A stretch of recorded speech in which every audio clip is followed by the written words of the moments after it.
জানেন যে আপনি এই বাচ্চাগুলোকে নিয়ে তো আপনার অনেক জায়গায় ঘোরাঘুরি করছেন, তাই না?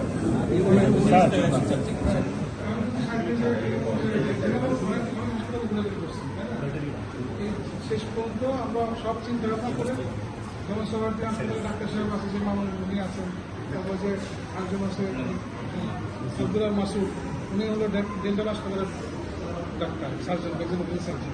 ওনারা আপনাদের দেশ থেকে আমাদের এখানে যে শিশু হাসপাতালের চেয়ারম্যান উনি আছেন, তারপরে যে সাথে সারা আন্ডারে আপনারা এখানে ভর্তি হয়েছেন।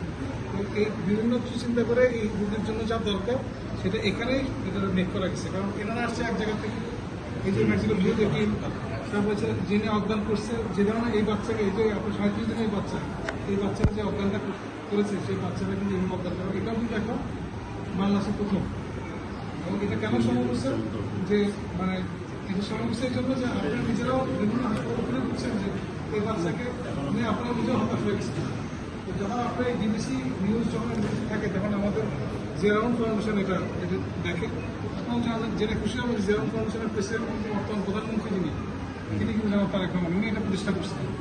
আর ওনার সহধর্মী ডাক্তার জুবাইর রহমান, উনি এটা ভাইস প্রেসিডেন্ট। এখন প্রধানমন্ত্রী একটু ব্যস্ত হয়ে গেছেন, বিভিন্ন কাজ কর্মসূচি উনি তো দেখেন, এবং উনি ওরা জানেন, এবং ওনার জানাবো না, কিন্তু এটা একটা মেম্বার।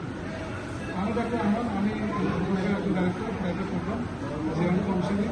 এবং এই যে আমাদের যে টিম আছে, এগুলো তো একা করা যায় না, এই সবাই মিলে এটা করেছে।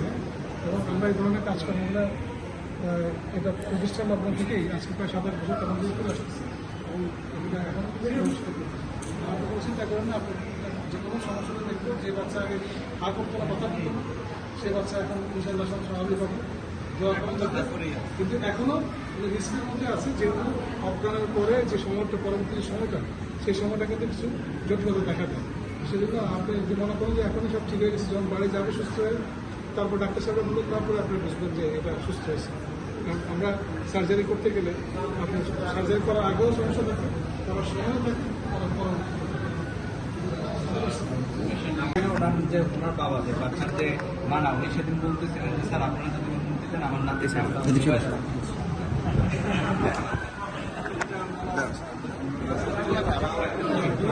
এক্সারসাইজ করতে হবে, এগুলো আপনার